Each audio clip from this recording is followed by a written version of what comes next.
Imagine what's possible when learning doesn't get in the way of life. At Capella University, our game-changing FlexPath learning format lets you set your own deadlines so you can learn at a time and pace that works for you. It's an education you can tailor to your schedule.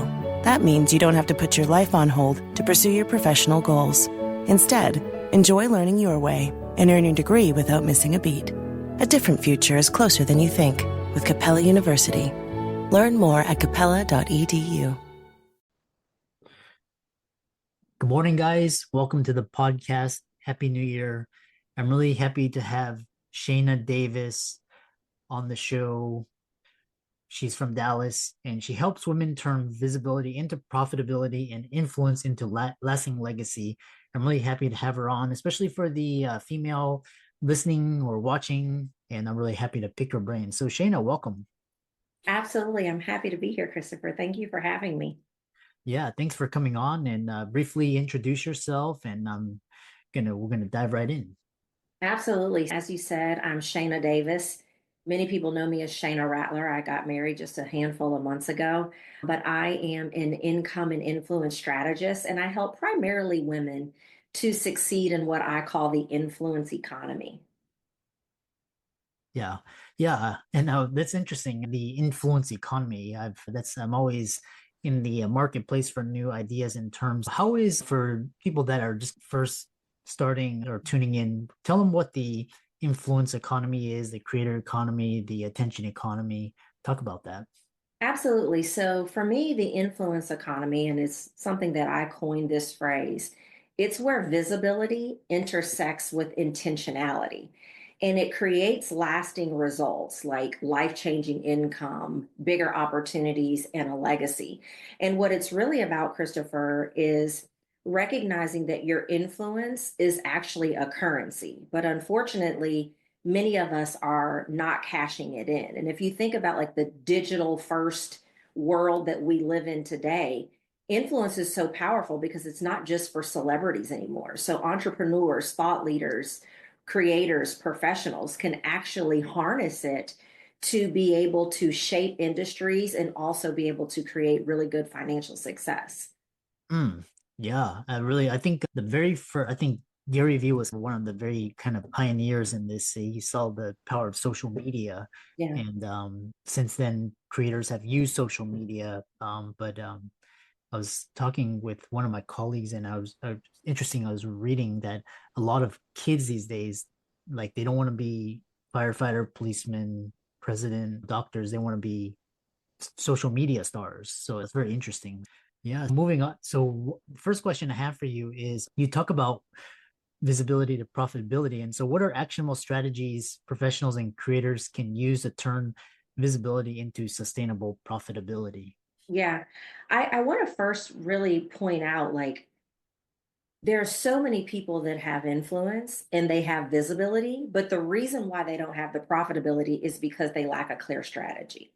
I like to say that visibility and influence without a strategy is like having a treasure chest that you don't know how to open. And it can be really frustrating. You said you have a lot of women listeners, they're doctors, they're entrepreneurs, and we can become accustomed of making really good money from our trade and of our craft, but when we decide to step out in a different area, we're like, wait a minute, like I'm being seen but I'm not necessarily being paid. I know I have impact and influence, but when I look at my bank account, why is it that is not really translating into profitability?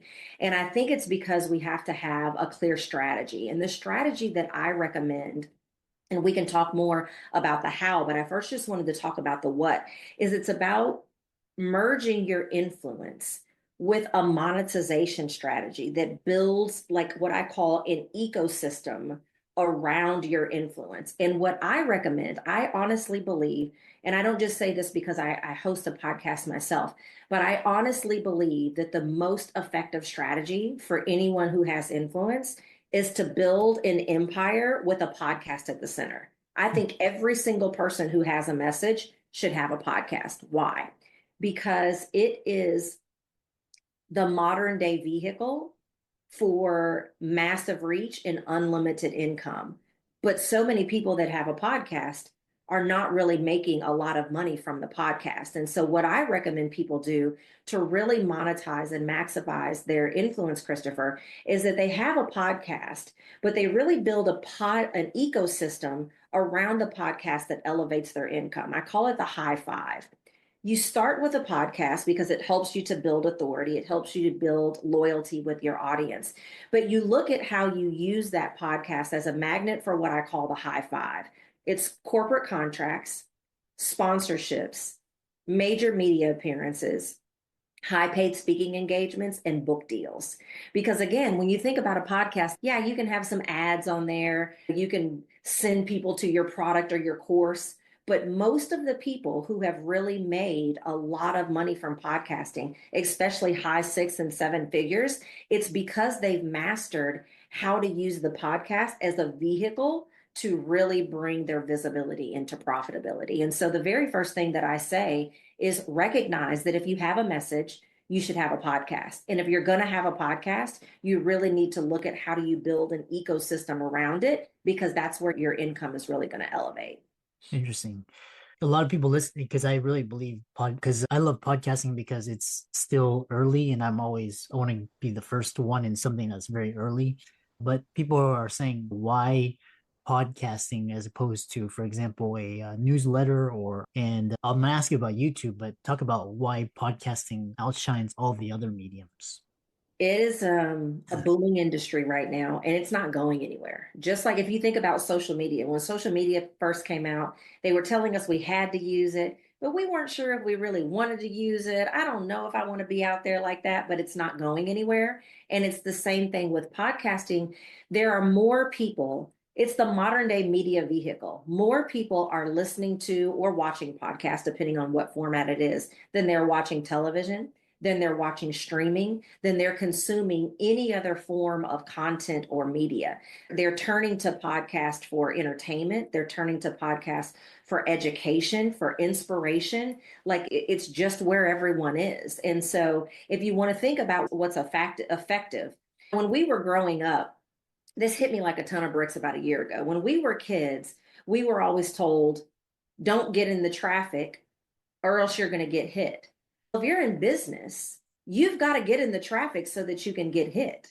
All of the traffic right now is on podcasting. So, yeah, you can have a newsletter. I have a newsletter. You can have a lot of different things, but where's the traffic? The traffic is currently in podcasting. And if you have a message, if you're impacting people with your message and your expertise, there's no better place right now. And I think going forward, even more. The last time I checked, there were 3.8 billion podcasts in the world. And the only reason I knew that was because when someone was like, your podcast is in the top 3% out of it, I was like, wait a minute, what? You know what I mean? So that it's just the place to be, and it's not going anywhere. It's only going to get better. And it helps you to not only build authority, but it's a great way to build loyalty and actually showcase your experience as well. It's almost like you being able to be on a stage over and over again for people to try you out and see what you're about before you ask them to take the next step with you. Yeah. A follow-up question I have for you is, where does YouTube fit into all of this? The way I use YouTube with my podcast is that I put the video version of my podcast on YouTube.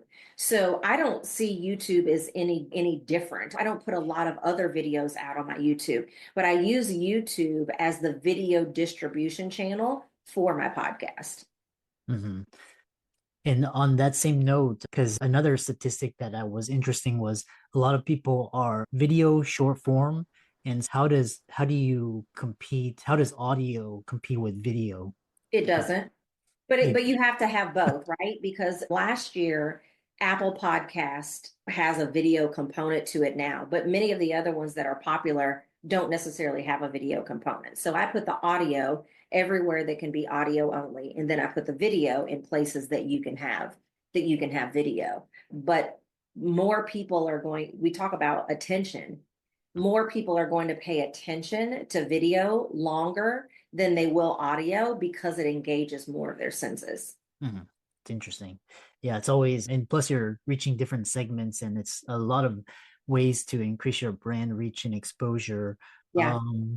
Yeah. You mentioned the high five, which I really can you share, don't spill the secret sauce, but some of your strategies for securing sponsors, partnerships, major Yeah. business deals?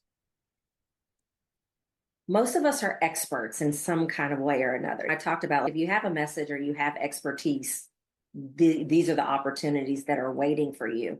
But one of the biggest things that you can do is brand yourself beyond your industry.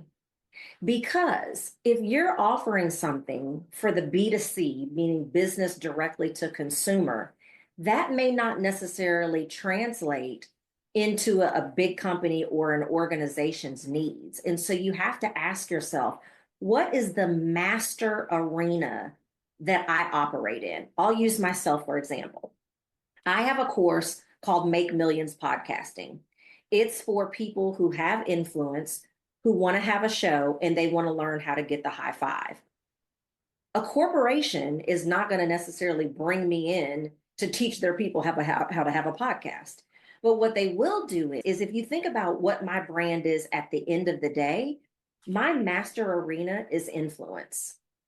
So even though in the business to consumer world, I work with influential women, teaching them how to turn their influence into income, I can work with a corporation that wants to bring me in to work with their women leaders on how they use their influence to be more impactful with the teams that they're leading. How do they turn their brand as an executive into more visibility for the organization? So I want everybody who's listening to think, regardless of what I'm doing now, how do I brand myself in a master arena? What is the bigger, more mass market appeal to what it is that I do? Because when you can do, that's when you really position yourself well for major news outlets to reach out to you. They could come to me and say, hey, it's National Women's Month. I think that's March. Don't kill me if it's not. I want you to come on and talk about how women can own their influence, how they can find their voice and own their influence. It's National whatever month. I want you to come on and talk about influence. And so that is the number one thing that is going to position you to be able to align with partners, align with sponsors. It's going to help you get book deals. It's going to help corporations see how you can help them. Yes, you're an expert, but we've got to begin to think more broadly beyond what we're doing now if we really want to go after those things that we know we were born for. I really resonate with your type of thinking, and especially from the standpoint of the sponsored partnerships, but also as broader, because originally this podcast was position only, very specific, Yeah. and then I broadened it out and that's when I was starting to secure the big deals. But it's quite interesting because people say niche down, focus down, niches. The riches are in the niches. So how do you Yeah. address that? Yeah. It just depends on what you're doing. If your goals are to, here's a statistic that many people know, but they don't know the full statistic. There used to be a statistic, and it may be 3% now, but a couple of years ago, it said that only 2% of small business owners ever break the $1 million mark. Of those that do, 56% of their sales comes from corporations. Mm-hmm. So yeah, you can niche down and say, I'm only going to sell pencils to people that are in this zip code. And if you master a whole lot of things, you may be able to do well. However, if you will begin to brand yourself beyond your industry and create what my mentor calls a legacy brand, then you're going to be able to secure more large opportunities and you don't have to have as many of them.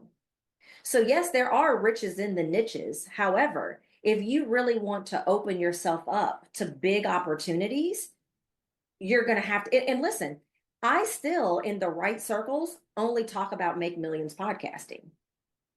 But if you want to look at my brand in general, I can't only focus on how you use podcasting as a way to maximize your influence and turn it into income, because I don't only want to swim in the business to consumer market. I also want to get large checks from big organizations. And the only way that I can do that, now here's the thing, it's still a niche. I'm not saying I can help anyone and any organization do better. No, I'm still niching down to influence. Influence is just broad enough that it has mass market appeal and is not just going to be in one lane. Yeah, interesting. Another question, because you mentioned TV and radio, and quite honestly, I haven't, I can't even remember the last time I watched like TV, Right. media. So, is there something better? Like everybody's get on the TV, get on the TV. Is that kind of an old cliche, or is there? Because now, if you look at what Trump did, he went on the biggest podcast. He didn't go on media. He went on podcasts and got interviewed on Twitter. So, talk about that. Yeah. So the first part of that goes back to your question of like, why should we have a podcast?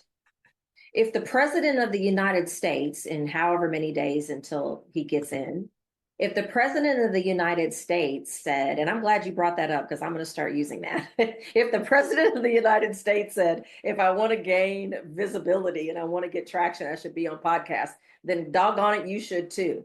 However, media still has its place, right? There's news outlets that still reach large numbers of people. You have places like CNN, MSNBC, News Nation that still reach massive amounts of people. But you know what most of those news stations also have, or the main anchors on their shows also have?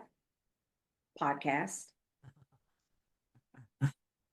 And the reason why I say that is because I could be working with one of the commentators on one of the major media outlets, and they may stream our interview out to their traditional media on television or streaming app, wherever they're at. They may put it on their podcast. They may have it. I'm use News Nation for an example. That's where I get my news. I read my News Nation newsletter every single morning, and some of the stories that they feature on the podcast and on the actual, it's not a television show, but on the news station Yeah. also come to the news, also come to the newsletter, which is why if you look at my bio and when you look at what I'm talking about building, that's why I call it that you should be building a multimedia empire, because you shouldn't just look at being on one form of media. Nobody else is doing that. If the major media outlets also have podcasts, also have newsletters, also have all the things, I think we should as well. If we have some level of influence,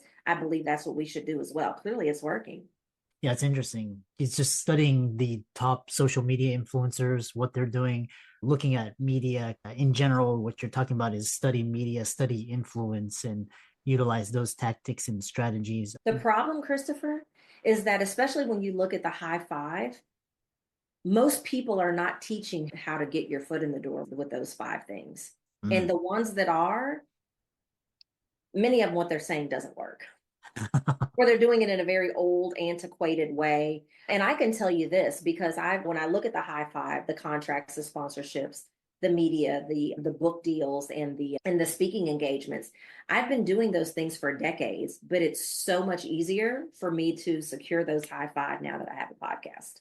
It's so much easier for me Yeah. to identify decision makers at a corporation and get my foot in the door to build a relationship and get the contracts now that I have a podcast than it was when I was having to do things the old way. So there's not a lot of people that are out there that are doing it and know how to teach other people how to do it in an effective way, which is why most people are like, that sounds good, but I wouldn't even know where to start. Talk about a Yeah. high five. Like, I wouldn't know where to start. Like, what's that? You high five? Flex your business with an American Express Business Gold Card. You'll earn 4 times membership rewards points on your top 2 eligible spending categories, like transit and electronics, each month, on up to $150K in combined purchases per year. Plus, you can now earn 3 times membership rewards points on flights and prepaid hotels booked on AmexTravel.com. Terms and points cap apply. Learn more at americanexpress.com/business-gold. Amex Business Gold, built for business by American Express. Yeah. Which we talked about. We talked about social media, and one thing I want to pick your brain on is because I saw another post on TikTok the other day, and she was saying that she has very little following, but she makes 6 figures. And talk about strategically using social media. And I know because if you have like millions of followers, it's like social proof. Having followers is important. So talk about that dichotomy. Having followers is important, but visibility does not always equal profitability. I can guarantee you anyone who is effective in social media, anyone who is effective in podcasting or whatever the medium is, right? They're all just vehicles. Most people who are financially successful in any of these marketing vehicles, it's because they're driving their viewers or their followers or their audience, pick whatever it is that you're referring to, something that they sell, to their products and courses, to their merchandise. There's things that they're selling, which, if you remember, I said you should look at building an ecosystem around what your platform is, because that's what really elevates your income. Most of the people who are on social media that brands are paying them to like share about my supplement and why it's so great, very few people are making life-changing income from that. But Yeah. most of the people who are on TikTok, they also have another way that you can pay them, which is this ecosystem that I'm recommending that you do. The most effective strategy is going to be to build an ecosystem. Now, the only reason that I don't include products and services in my high five is because I don't teach that. I could, I do have products and courses myself, but I'm not trying to become known for somebody that teaches you how to do products and courses. I partner with people for that. But yeah, anything works if you work it. But if you think that you're going to make a lot of money just from the medium itself, there's very few people that are doing that successfully. Not impossible, but very few people are doing that successfully. Yeah, I love your thinking. How can people find you and reach out to you? And because I really love this interview and it really resonated. And I know you're empowering women entrepreneurs. Anyone that wants to learn more about what it is that I'm talking about can follow me on social media. And I'm Shayna Rattler Davis on both Instagram and Facebook. If a woman is listening to this, I really recommend that they take my influence growth assessment, because it's going to pinpoint exactly where you are on your influence journey and give you the next steps to get real results. And you can get that at myinfluencestyle.com. Yeah, awesome. Thanks so much for coming on, and Happy New Year. Wishing you continued success and keep up the great work. Absolutely. Thank you so much.